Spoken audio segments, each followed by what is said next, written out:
नमस्कार। जगत गुरु भगवान श्री कृष्ण जी के चरणों में कृतज्ञता पूर्वक वंदन करता हूँ। सनातन संस्था एवं हिंदू जनजागृति समिति की ओर से धर्म संवाद के इस विशेष कार्यक्रम में मैं कार्तिक सालुंके आप सभी का हार्दिक स्वागत करता हूँ। बंधुओं, पिछले कुछ दिनों से हम इस धर्म संवाद के कार्यक्रम के माध्यम से धर्म, अध्यात्म ऐसे अलग अलग विषयों पर संवाद कर रहे हैं। आज इस धर्म संवाद के माध्यम से हम ज्योतिष शास्त्र इस विषय पर हम जानकर लेने वाले हैं। ज्योतिष एक महत्वपूर्ण विषय है और ज्योतिष शास्त्र का हमारे जीवन में क्या महत्व है, यह जानने हेतु ज्योतिष से जुड़े हुए कुछ बिंदुओं पर आज हम इस धर्म संवाद के माध्यम से संवाद करने वाले हैं। हमारे साथ इस संवाद हेतु जुड़े हैं हिंदू जनजागृति समिति के राष्ट्रीय मार्गदर्शक सद्गुरु डॉक्टर चारुदत्त पिंगले जी। नमस्कार सद्गुरु डॉक्टर पिंगले जी। नमस्कार कार्तिक जी। सद्गुरु डॉक्टर पिंगले जी मूलतः ईएनटी सर्जन हैं और अध्यात्म के अधिकारी संत भी हैं। आपने अनेक ग्रंथों का संकलन भी किया है। आज हमें उनका मार्गदर्शन मिलने वाला है, तो आइए आज का यह धर्म संवाद का विशेष सत्र में हम उनसे चर्चा शुरू करते हैं। ज्योतिष शास्त्र के ऊपर आज हम ये संवाद ले रहे हैं, जिसमें अलग अलग विषय हम समझ कर ले रहे हैं। मेरा अगला प्रश्न आपसे है कि भारतीय ज्योतिष शास्त्र और पाश्चात्य ज्योतिष में क्या भेद है, इसके बारे में आप हम सभी को मार्गदर्शन करें। बहुत उत्तम और मूलभूत प्रश्न आपने पूछा है कार्तिक जी। वैदिक पद्धति पर आधारित जो भारतीय ज्योतिष फल प्राप्ति के विषय में जानकारी देते हैं, उसके साथ ही अशुभ फलों और उनका जो प्रभाव है उससे बचने का वे मार्ग भी देते हैं। परंतु पाश्चात्य ज्योतिष सिर्फ दृष्ट फलों की बात करता है। एक तरफ भारतीय ज्योतिष पद्धति निर्णय सिद्धांत को मानती है, तो दूसरी तरफ पाश्चात्य ज्योतिष साइंस पर आधारित है। वेदों ने कर्म के आधार पर 3 प्रकार के फलों का वर्णन किया है। इसे ही अदृष्ट फल कहा गया है। अदृष्ट का मतलब हमारे कर्म तो हुए हैं और उसके फल जो हमने अभी भोगे नहीं है, ऐसे जो फल है उसे अदृष्ट कहा जाता है। इन अदृष्ट फलों के विषय में पाश्चात्य ज्योतिष चुप रहता है, क्योंकि पाश्चात्य ज्योतिष में अदृष्ट फल की कोई परिकल्पना ही नहीं है और वे दृष्ट फल के बारे में ही चर्चा करते हैं। और दृष्ट फल का जो आकलन है वो भी सर्वेक्षण पद्धति के आधार पर होता है। भारतीय ज्योतिष की मान्यता के अनुसार व्यक्ति का जन्म और भाग्य, इसका आधार उसके कर्म ही होते हैं। यानी भारतीय ज्योतिष जो है वो कर्म फल सिद्धांत और पुनर्जन्म को ज्योतिष का आधार मानता है। अब पाश्चात्य ज्योतिष में पुनर्जन्म और कर्मवाद की मान्यता ही नहीं है, इसलिए उसका ज्योतिष से कोई लेन देन नहीं होता है। और भारतीय वेदों में ज्योतिष के 3 स्कंद बताए हैं: सिद्धांत स्कंद, संहिता स्कंद तथा होरा स्कंद। अब होरा स्कंद में क्या है कि व्यक्ति के जीवन पर ग्रहों का जो परिणाम है, तो उसके जो फल है वो जानने के लिए जन्म कुंडली का निर्माण होता है, उसे होरा स्कंद कहा जाता है। अब सिद्धांत स्कंद जो है उसमें सृष्टि की उत्पत्ति, प्रलय काल और इन दौरान जो ग्रहों की स्थिति एवं काल की गणना का जो होता है वो इस सिद्धांत में आता है। और तीसरा जो है संहिता स्कंद, इसके आधार पर ग्रह, नक्षत्र एवं आपदाओं, मुहूर्त, प्रश्न ज्योतिष इस विषय में गणना करते हैं। तो इस तरह के ये 3 स्कंदों पर जहाँ भारतीय ज्योतिष आधारित है, ये तीनों की पाश्चात्य ज्योतिष में कोई संकल्पना ही नहीं है। जी सद्गुरु डॉक्टर पिंगले जी, अक्सर ऐसे प्रश्न उठाया जाता है कि एक ही समय में एक ही स्थान पर या एक ही घर में, यहाँ तक कि एक ही गर्भ अथवा एक ही माता पिता की जो जुड़वा संतान होती है, इनका भी भाग्य अलग अलग होता है। तो ऐसा क्यों है, इसके विषय में आप हमें बताएं। एक प्रश्न एक जो बचपन में हमारे एक मित्र ने प्रश्न पूछा था कि वर्ग में एक ही शिक्षक पढ़ाते हैं और एक ही विषय पढ़ाते हैं और एक ही समय पढ़ाते हैं, मगर जो अनेक विद्यार्थी है, कोई 90% गुण लेता है, कोई 70 लेता है, कोई 40 लेता है, कोई फेल हो जाता है, तो ऐसा क्यों? तो ऐसे प्रश्न जैसा ये प्रश्न है, ऐसे मुझे लगा, क्योंकि हम आगे उसका उत्तर देखेंगे। एक जो बाह्य समानता होती है कि जहाँ स्थल एक है, काल एक है, दिन एक है, वार एक है, और ये समानता को देखकर हम सबका भाग्य एक होना चाहिए ऐसी अपेक्षा रखते हैं, परंतु जिस व्यक्ति के संदर्भ में हम अपेक्षा कर रहे हैं तो उस व्यक्ति में क्या असमानता है, तो उसको भी हमें ध्यान में रखना है। तो आगे आगे हम देखेंगे कि कौन से तत्वों के आधार पर ये भेद होता है वो। अब आपने जो प्रश्न पूछा कि एक ही समय एक ही माता पिता या जुड़वे भी बच्चे होते हैं तो उनका भाग्य अलग अलग क्यों होता है, तो ज्योतिष जगत इसका एक ही उत्तर देता है, और वो कहता है कि देश काल और परिस्थिति के रूप में व्यक्ति का भाग्य होता है। अर्थात देश और काल और परिस्थिति जब अलग होती है तो व्यक्ति का भाग्य अलग होता है। परंतु भारतीय ज्योतिष शास्त्र के अनुसार व्यक्ति के संचित कर्म भी उसके भाग्य में आते हैं, और यह संचित कर्म जो है वो हर व्यक्ति का अलग अलग होता है। अंततः हर व्यक्ति का भाग्य अलग होता है। अब संचित कर्म यानी क्या, कि उसके अनेक जन्मों के कर्मों का फल है, अलग अलग कर्म है, और जो अभी तक फल उसने भोगे नहीं है, ऐसे अदृष्ट फल जो होते हैं वो संचित कर्म से ही बनते हैं। अब ज्योतिष के अनुसार किसी भी व्यक्ति का भाग्य उसके देश काल और पात्र के अनुसार ही मिलता है। अब किसी देश में अगर एक आधे व्यक्ति का जन्म लिया है तो वो किस घर में जन्म लिया है, किस पात्र के रूप में जन्म लिया है, इस पर भी निर्भर होता है कि उसका जीवन कैसे मिलेगा, और वो अपने इस जीवन में कितने भोगों को भोगेगा और कितने भोग उसके अगले जन्म में जाएंगे। यह सब लोग जानते हैं कि भाग्य हमें हमारे पिछले ही जन्मों के कर्म के फल के स्वरूप में मिलता है। तो आप ही बताइए कि कभी क्या दो व्यक्ति के कर्म समान हो सकते हैं? इसलिए उनके भाग्य समान नहीं है। जब दो व्यक्ति के एक समय पे जन्म हुए या एक साथ जुड़वे जन्म होने के या एक माता पिता से जन्म हुए दो व्यक्ति की चेहरे समान नहीं होते हैं, उनके प्रत्येक के डीएनए अलग होते हैं, उनके हाथों की रेखाएं अलग होती है, अंगूठे पर जो चिन्ह होता है वो अलग होता है। तो इस बात की हम कैसे उम्मीद लगाएं कि सबका भाग्य एक होना चाहिए? ऐसा प्रश्न क्यों नहीं समाज के मन में आता है? ऐसे मुझे लगता है। अब हम देखेंगे कि व्यक्ति की जो पिछले जन्म की स्मृतियां हैं, अनुभूतियां हैं या उसका कर्म है, उसका उसके इस जन्म के भाग्य पर क्या प्रभाव पड़ता है। अब इस जन्म में समझो एक ही समय पे या एक ही माँ के कोख से या कभी जुड़वा है या एक ही अस्पताल में एक ही समय में जन्म होने वाले अलग अलग बच्चे हैं, मगर जन्म में लेने वाले हर व्यक्ति के पिछले जन्मों की अनुभूतियां अलग है, अनुभव अलग है, उसके स्मरण या यादें वो अलग है, उनके जीवन में आए संघर्ष और उसमें से जो सीख मिली है वो अलग है, उनके जन्म लग्न जो ज्योतिषी शास्त्र के अनुसार होते हैं वो भी अलग होते हैं, भले इस जन्म में वो समान लगते हो, और जिसके आधार पर उनके इस चित्त की या मनोवृत्ति की अवधारणा होती है, व्यक्तित्व होता है, वही सब अलग है। ये हमको इसमें से ध्यान में आता है। अब जब व्यक्ति के व्यक्तित्व के अनुसार उनका जो सबकॉन्शियस माइंड है, यानी उनका अवचेतन जो संग्रह की यादें है वही अलग अलग है, उनके पूर्व जन्म के संस्कार ही अलग अलग है, और हिंदू अवलंबी ये भी जानते हैं कि मृत्यु के बाद आत्मा के साथ ये सब यादें, स्मरण, संस्कार वो आगे जाती है। शरीर बदलता है मगर आत्मा तो वही रहता है। तो व्यक्ति की यादें समाप्त नहीं होती है, तो अगले जन्म में इसी यादों के आधार पर उसके भाग्य और कुछ कर्मों का फल उसे भोगना पड़ता है। इसलिए व्यक्ति के पूर्वजन्म के संस्कार, पूर्वजन्म के स्मरण और यादें, इन सब का इस जन्म में भी परिणाम होने के कारण एक साथ अगर जन्म भी हुआ तो भी उनका भाग्य समान नहीं होता है।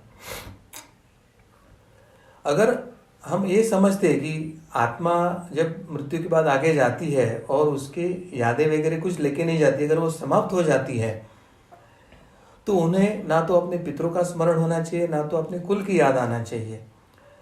भूत प्रेतों की भी याद या स्मरण नहीं होना चाहिए, और वह प्रतिक्रिया जो है वो अलग अलग हम नहीं कर सकते हैं। अगर कोई गुरु या साधु महात्मा अपने शरीर छूटने पर अगर ये स्मरण नहीं लेके जाते हैं तो वो भी शिष्यों को मार्गदर्शन नहीं करना चाहिए। या कहीं कहीं कुछ बच्चे अपने पूर्वजन्म की यादें जो बताते हैं वो भी उन्हें बताते नहीं आना चाहिए।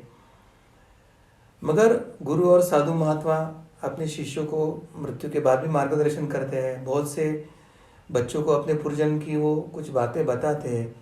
इसी का अर्थ है कि मृत्यु के बाद भी आत्मा के साथ यादें या हमारी जो स्मृतियां हैं वो अगले प्रवास में जाती है, सुरक्षित रहती है, और अगले जन्म में वो पुनर्जीवित होके उस व्यक्ति के यहाँ व्यक्तिमत्व के स्वरूप में कार्यरत रहती है। अब ये कैसे समझ में आएगा कि भाई हमारी पूर्व यादें कैसे कार्यरत होती है, पूर्व स्मृति कैसे कार्यान्वित होती है, तो उसके कुछ उदाहरण आपको बताना चाहूँगा। कभी कभी व्यक्ति को कोई स्वप्न दिखता है या किसी स्थान अथवा दृश्य दिखता है तो उस व्यक्ति को आभास होता है कि ये जो मैं सपने में देख रहा हूँ यहाँ पे मैं पहले कभी तो आ चुका हूँ, या ये मैंने पहले कभी तो अनुभव कर चुका हूँ। तो इसका कारण होता है कि उसकी पूर्व स्मृति में वो होने के कारण उसे ऐसे लगता है। वो हो सकता है पूर्व जन्म का हो, यानी वो जगह प्रत्यक्ष नहीं गया था मगर स्वप्न में देखने के बाद उसे लगा कि मैं वहाँ गया था। ये पूर्व स्मृति के कारण हुआ। यह पूर्व जन्म की यादें जो उसके चित्त में सुरक्षित है उसी के कारण उसे यह अनुभव होता है। और जब व्यक्ति जन्म लेता है तो भले ही उसकी लग्न या ग्रह स्थिति समान हो, किंतु उसकी जो पूर्व जन्म की यादें हैं, अवचेतना की जो यादें हैं, वो अलग अलग होने के कारण इस जीवन में उसके लिए जो रिस्पॉन्स होता है, प्रतिक्रिया होती है, वो अलग अलग होती है। अब ये सब यादों का उस व्यक्ति पर क्या परिणाम होता है ये हम समझ लेंगे। पूर्व स्मृति या यादें या ज्ञान या संस्कार है, इसके कारण उस व्यक्ति की निर्णय क्षमता, उस व्यक्ति की सोचने की दिशा, उस व्यक्ति का व्यक्तिमत्व, उसकी अनुभूतियाँ, ये दूसरे जो उसी समय जन्म लिए हुए, उसी तारीख पर जन्म लिए हुए, उसी अस्पताल में जन्म लिए है, या एक साथ अगर जुड़वा पैदा होते हैं तो ऐसे समान बच्चों में अलग अलग ही होती है, वो समान नहीं होती है। और इसलिए भलाई उनकी सब परिस्थिति समान हो, परंतु सबका विकास अलग अलग होता है और उसके कारण उनका भाग्य भी अलग दिखाई देता है। समान अवसर पर कोई अधिक विकास कर जाता है तो कोई कम विकास करता है, क्योंकि उनकी अवचेतना में यानी उनके चित्त में, अंतर्मन में जो ज्ञान है वो भिन्न भिन्न होता है। जैसे मैंने पहले एक उदाहरण लिया था कि शिक्षक तो एक ही है, एक ही विषय सिखा रहे, एक ही समय सिखा रहे, मगर सामने जो अलग अलग क्षमता के विद्यार्थी बैठे हैं वो अपने अपने संस्कार, ग्रहण क्षमता, अध्ययन की दृष्टि, एकाग्रता के आधार पर वो विषय ग्रहण करते हैं। और एक व्यक्ति 90% लेके पहले क्रमांक लेता है तो दूसरा 9 अंक लेके वो उसमें विफल भी होता है। तो इसी तरह से हर व्यक्ति का भाग्य जो है वो उसके पूर्व संचित कर्म, स्मृति, संस्कारों पर भी होने के कारण भला ही वो एक समय एक जगह जन्म लिया तो भी हर व्यक्ति का भाग्य अलग अलग होता है। ये ज्योतिष शास्त्र सिद्धांत है। सदगुरु डॉक्टर पिंगले जी, एक ही समय में अलग परिवारों में जन्मे जो व्यक्ति होते हैं तो उनके भाग्य कैसे होते हैं, इसके बारे में भी आप हमें बताएं। एक ही समय में समान परिस्थिति में किंतु अलग परिवारों में जन्मे व्यक्तियों का भाग्य निश्चित रूप से अलग अलग ही होगा, क्योंकि यहाँ कई बातें कार्यान्वित होती है जो निश्चित बताती है कि भाग्य अलग अलग ही होगा।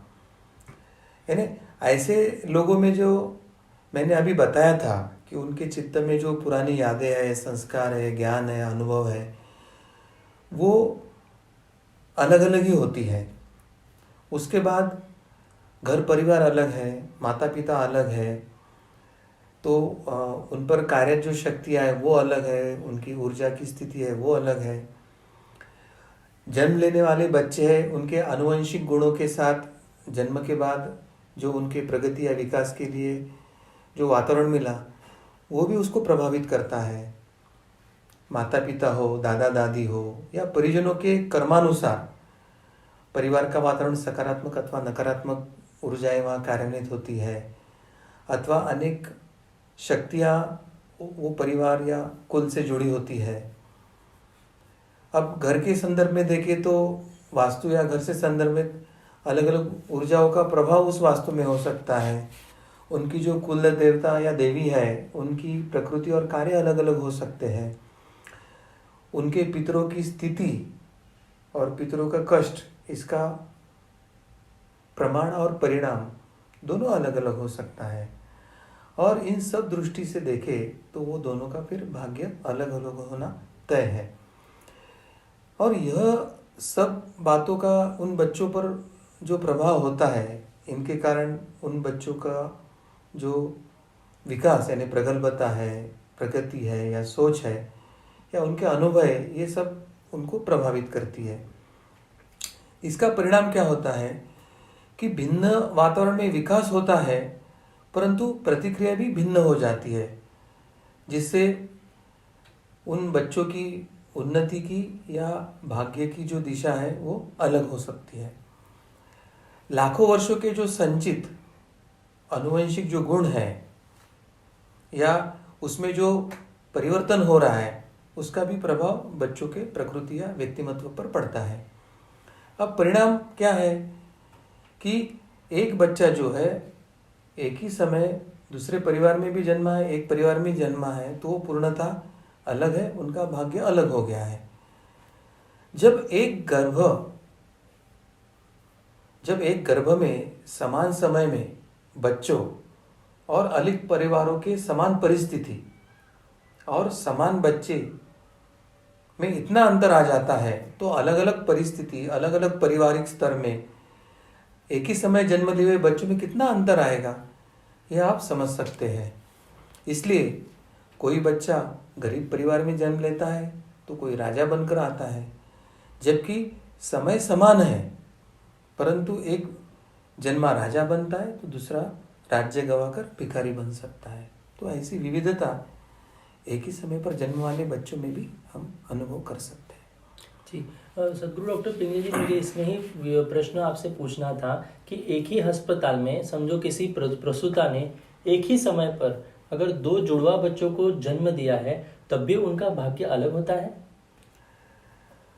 अब जुड़वा बच्चों की परवरिश समान पर्यावरण या समान परिस्थिति में होती है, ये सत्य है, किंतु अनुभव ऐसे आता है कि उनमें से आगे चलकर एक बड़ा राजनेता बना है तो दूसरा एक अपराधी बना है। ऐसे उदाहरण हमारे इतिहास में है। सामान्यता लोगों को यही लगता है कि ऐसी स्थिति में लग्न चक्र सहित जो सभी ग्रह नक्षत्र है वो पूर्णतः एक होने के कारण वो दोनों का जीवन और दोनों के जीवन का फलादेश एक ही होगा, ऐसे लोगों की अपेक्षा होती है, ऐसे लोग मानते हैं। किंतु वास्तविकता में ऐसे नहीं होता है। जिस प्रकार पानी में एक पत्थर फेंकने से लहरें उत्पन्न होती है और एक लहर विलुप्त होने के साथ दूसरी लहर जन्म लेती है और यह क्रम ऊर्जा के क्षय होने तक जारी रहता है, उसी प्रकार हमारे कर्म फल सिद्धांत का भी कार्य शुरू रहता है। जन्म लेने वाले बच्चों के जो संचित कर्मों के कारण यानी अनेक पूर्व जन्मों का जो कर्मों का लेखा जोखा वो लेके आया है और उसमें से इस जन्म में उसको जो भोगना है उसके कारण उसका भाग्य प्रभावित होता है। 2 बच्चों ने एक ही माँ के गर्भ में समान समय पर जन्म तो लिया है, उस समय निश्चित समय भी एक था, ग्रह नक्षत्र और तारे इनकी स्थिति भी एक थी, परंतु उनके पूर्व जीवन एक नहीं थे, उनके पूर्व कर्म एक नहीं थे, उनकी पूर्व स्मृति संस्कार एक नहीं थे, पूर्व पाप पुण्य ये जो इस जन्म के लिए लेके आए वो भी एक नहीं होने के कारण कर्म फल न्याय के अनुसार बाह्य परिस्थिति यानी ग्रह नक्षत्र तारों और समय दिन एक होने के बाद भी वो दोनों का भावी जीवन जो है वो विपरीत हो सकता है। जी, सदगुरु डॉक्टर पिंगले जी, आपने अभी जैसे बताया तो इससे ध्यान में आता है कि हर व्यक्ति अलग है, हर व्यक्ति का प्रारब्ध अलग है, हर व्यक्ति का भाग्य अलग है। इससे हमें ये सभी को सुस्पष्ट हुआ होगा। मेरा अगला प्रश्न आपसे यही है कि जो पक्षी होते हैं, पंछी, तो पंछियों के व्यवहार के आधार पर लगाए जाने वाले जो अनुमान होते हैं, तो इसके कुछ अधिक जानकारी आप हमें दे सकते हैं क्या? कार्तिक जी, आपने इस भारतीय परंपरा का एक बहुत महत्व के अंग को आपने स्पर्श किया है। ये अत्यंत हमारे धरोहर वाले विषय है। पक्षियों के व्यवहार के आधार पर भी कुछ ज्योतिषी गणित या कुछ आने वाली वर्षा के अनुमान लगाए जा सकते हैं। जैसे कौवों ने पूर्व दिशा में घोंसला बनाया तो वर्षा अच्छी होती है, यह संकेत है। या पश्चिम दिशा में बनाया तो वर्षा अल्प होगी अथवा सूखा पड़ने की संभावना है, ऐसा एक संकेत पक्षियों के आचरण से हमें दिखाई देता है। अब पावशा नामक एक पक्षी होता है, उसका आगमन होने से वर्षा होती है। अब धोबी पक्षी होता है तो उसके आने से भी वर्षा होती है। आज भी ग्रामीण क्षेत्र में पक्षियों के व्यवहार के आधार पर खेती की योजनाएं बनाई जाती है, ये वास्तव हमें स्वीकारने की आवश्यकता है। और ये वास्तव छोड़ के हम आधुनिक इस मौसम विभाग पर ही डिपेंडेंट होने के कारण कहीं तो हमारे किसानों के ऊपर हम आपत्ति या लाद तो नहीं रहे ना, इसका भी चिंतन और विचार करने की हमें आवश्यकता है। इस परंपरागत जो हमारा ज्ञान है, इसका जतन और उसके ऊपर शोध कार्य होने की बहुत आवश्यकता है और सरकार इसमें ध्यान दे, ऐसे हमारी अपेक्षा भी है। परंतु विदेशों में हाल में की एक शोध कार्य किया गया और उसके अनुसार व्यक्ति अगर गाय के सानिध्य में रहता है तो उसका मानसिक तनाव अल्प होता है, ऐसा एक संशोधन आरोग्य से संबंधित पशु के सानिध्य से एक हुआ है। और आज विदेशों में कई लोग पैसे देकर गोमाता के सानिध्य में कुछ घंटे व्यतीत कर रहे हैं और जिसे अमेरिका जैसे देशों में काऊ कडलिंग इस नाम से सम्मानपूर्वक जाना जाता है, जिसको अभी उन्होंने ग्लोरीफाई किया है। किंतु यह जो बात है वो भारत में प्राचीन काल से चलती आई है। भारत में पहले लगभग हर घर में न्यूनतम 1-2 गाय हुआ करती थी और भारत में जो प्रथाएं, परंपराएं, जो प्राचीन ज्ञान है और प्रकृति के संबंध में जो अध्ययन था, वह कितना वैज्ञानिक था, वह कितना लोकोपयोगी था। यह पंचांग में की गई भविष्यवाणियाँ, प्राकृतिक गतिविधियों के निरीक्षण अथवा गोमाता के सानिध्य में जो आज जो शोध चल रहे हैं, इससे एक धीरे धीरे प्रमाणित हो रहा है। किंतु आधुनिकतावादी या कथित जो विज्ञानवादी है, वो लोग धर्म तथा ज्योतिष को झूठ प्रमाणित करने में जुटे हुए। ये हमारे देश का सबसे बड़ा दुर्भाग्य है। इन विज्ञान का भान या विज्ञान वृत्ति बढ़ाने के लिए प्रयास करने वालों की अवैज्ञानिकता का जितना आलोचना करे उतनी अल्प है, क्योंकि इन सब शास्त्रों को झूठा ठहराने के लिए उन्होंने कोई एक प्रयोग तक नहीं किया है और वे स्वयं को विज्ञान वृत्ति के और प्रयोगशील मनोवृत्ति के मानते हैं। यह एक बड़ी विडंबना है, ऐसे मुझे लगता है। जी, सदगुरु डॉक्टर पिंगले जी, मैं सबके मन का एक प्रश्न आपको पूछना चाहता हूँ कि 100% अचूक भविष्यवाणी के लिए क्या आवश्यक है, इसके बारे में आप हमें बताएं। बहुत मूलभूत प्रश्न है। सामान्यतः वर्तमान समय में जो आजकल जन्म कुंडली बनाई जाती है और उसके आधार पर जो ज्योतिष बताया जाता है, उसकी अचूकता केवल 30 से 35% तक ही है। यह हमें वास्तविकता स्वीकारने की आवश्यकता है। अब इसका कारण भी हम जान लेंगे। ज्योतिष्य का जो ज्ञान है वो ज्योतिष्य बताने वाले व्यक्ति की साधना एवं उसके अध्ययन की सूक्ष्मता, इसके अनुसार उसकी अचूकता में वृद्धि होती है। और बहुत से ज्योतिष साधना ना करना या ऊपरी ऊपरी अध्ययन करने के कारण, एक व्यावसायिक दृष्टिकोण रखने के कारण उसमें चूकों का प्रमाण बढ़ता है। यह हमें समझने की आवश्यकता है।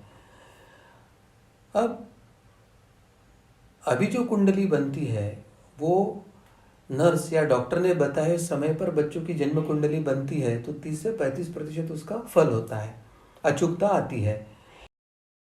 शिशु के जन्म के समय जब उसका सर नीचे दिखाई देता है, यानी जन्म के लिए जो नर्स है, डॉक्टर है, उनको बच्चों का सर जब दिखाई देता है, वो समय अगर हम नोन करके उसको लेकर हम जन्म कुंडली बनाते हैं तो वो अधिकतम 38% तक अचूक बनती है। अब उससे भी अगर थोड़ा समय पीछे जाते हैं, यानी जब गर्भाशय में पहला आकुंचन होना प्रारंभ होता है, यानी जिसे हम लेबर पेन्स कहते हैं, यानी माता को अभी शिशु जन्म के लिए गर्भ का आकुंचन होके गर्भ प्रसूति वेदना शुरू होती है, उस समय को अगर ध्यान में रखकर अगर जन्म लेने वाले बच्चे की कुंडली बनाई जाती है तो वो 44% तक अचूक उससे ज्योतिष्य का प्रेडिक्शन हो सकता है। और आगे और अगर हम समय के पीछे जाने का प्रयास करते हैं तो जब माँ को बच्चे का गर्भ में जो हलचल है उसका अनुभव पहली बार जब होता है, अगर वो माँ वो समय का नोंद करती है और उस समय बच्चे की जन्म कुंडली बनाई जाती है तो वो 47 से 48% तक अचूक होती है। ऐसे उसमें अनेक चरण आते हैं, मगर सबसे महत्व का है कि जिस क्षण स्त्री जो बीज है वो फलित होता है, यानी पति पत्नी के समागम, जिस समागम में स्त्री बीज फलित होता है, अगर वो क्षण यदि स्त्री को स्मरण होता है और उस समय को लेकर अगर जन्म कुंडली बनती है तो वो 100% अचूक बनती है। किंतु सर्वसामान्य जो अभी वर्तमान में महिला है उनको ये कैसे समझ में आए, क्योंकि हमारे शरीरों में करोड़ों कोशिकाएं हैं, उसमें से एक कोशिका में क्या हुआ यह हमें ज्ञात नहीं हो सकता है वर्तमान स्थिति में। तो फिर ये किसको समझता था या किसको समझ में आ सकता है? तो जो महिला स्वयं संतपद के स्तर के हैं उन्हें ये समझ आ सकता है। और अर्थात प्राचीन काल में जो हमारे ऋषि मुनियों की जो पत्नियां होती थी उन्हें किस समागम में गर्भधारणा हुई है यह उसी क्षण समझ में आता था और उस समय उनका ज्योतिष्य देखा जाता था और उसके कारण उस समय की अचूकता 100% थी। और इसलिए संभव है तो जितना अचूक भविष्य लेना है तो उसके लिए अभी जो इस प्रकार मैंने समय का सारणी दिया तो उस समय की नोंद करके अगर हम ज्योतिष की कुंडली बना सकते हैं तो अपने भविष्य बताने में हम अचूकता बढ़ा सकते हैं। जी, मेरा अगला प्रश्न आपसे ये है कि भविष्य के लिए हाथ की ही रेखाएं क्यों देखी जाती है? इसका कोई विशेष कारण है क्या? इसके बारे में आप हमें बताएं। सबसे पहले तो हमें ये जानने की आवश्यकता है कि हाथ और पैरों की जो रेखाएं है उसका जो संबंध होता है वो जन्म लेने वाले व्यक्ति के पूर्व कर्मों से होता है और इसलिए हाथ और पांव की रेखाओं को कर्म रेखा ही कहा गया है। अब कर्म करने से इन रेखाओं में सूक्ष्म परिवर्तन भी होता है, यह भी ध्यान में लेने की आवश्यकता है। और सूक्ष्म परिवर्तन होने के पश्चात धीरे धीरे वो स्थूल में भी दिखाई देता है, यह भी समझने की आवश्यकता है। और इसलिए व्यक्ति के पांव के तलवे तथा हथेलियों की रेखाओं में विविध प्रकार का निरंतर परिवर्तन होते रहता है। अब हमारे कर्मों का जो संबंध है वो हाथों से अधिक और पैरों से अल्प होता है। इसी कारण प्राय हाथ की ही रेखा को देखकर भविष्य बताया जाता है और इसे ही यह एक भविष्य का एक वैशिष्ट्यपूर्ण प्रकार है। जी, जो सदगुरु डॉक्टर पिंगले जी, ज्योतिष शास्त्र में हस्त परीक्षा के लिए कौन से नियम बनाए हैं क्या? इसके बारे में आप हमें जानकारी दें। हाँ, हस्त परीक्षा यानी हाथ देखकर ज्योतिष देखना, ये पहले हम जान लेंगे। हस्ती परीक्षा के लिए कुछ बंधन या कुछ दिशा दर्शन ज्योतिष शास्त्र ने दिया है, वो भी हम एक एक करके देखेंगे। पहले तो ज्योतिष शास्त्र यह कहता है कि प्रातः काल शौच स्नान इत्यादि करने के बाद देव पूजा करने के उपरांत ही हाथ में श्रीफल यानी नारियल लेना है, या उस समय कोई ऋतु फल है तो उस ऋतु में जो फल उपजते हैं वो फल, कुछ मिष्टान्न यानी मीठे पदार्थ, पुष्प एवं दक्षिणा लेकर हस्त परीक्षा यानी हाथ देखने की सेवा में हम उपस्थित होना चाहिए, ऐसा पहला संकेत दिया है। अब दूसरा संकेत दिया है कि पुरुषों का दायां हाथ देखे और स्त्री का बायां हाथ देखे उनका भविष्य कथन हेतु।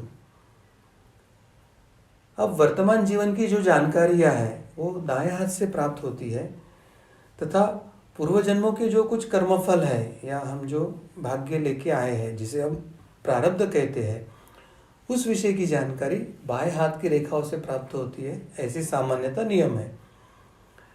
स्त्रियों के विषय में ये नियम विपरीत लागू होता है। तीसरा जो सूत्र बताया कि हस्त परीक्षा का सर्वोत्तम काल प्रातः काल है, यानी सूर्योदय या सवेरे सवेरे ही हाथ देखना चाहिए।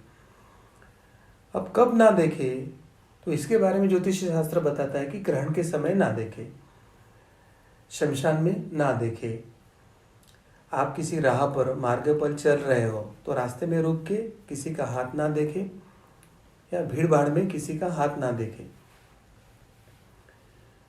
और यह भी आगे बताया है कि हाथ दिखाने वाले के अतिरिक्त वहां यदि अन्य कोई तीसरा व्यक्ति भी उपस्थित हो तो उस समय भी हाथ ना देखे।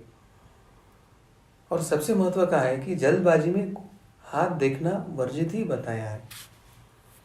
तो हस्त परीक्षण के लिए ज्योतिष को ऐसे कुछ महत्व के बंधन या दिशा दर्शन ज्योतिष शास्त्र ने दिया है। अगर इसका पालन करते हैं तो इसके कारण भविष्य में अचूकता भी आती है और उसका फल भी योग्य मिलता है। धन्यवाद सद्गुरु डॉक्टर पिंगले जी।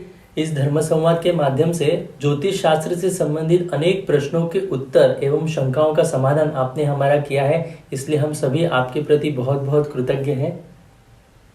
इसी के साथ आज के धर्म संवाद को अभी हम यहाँ पर समाप्त करते हैं।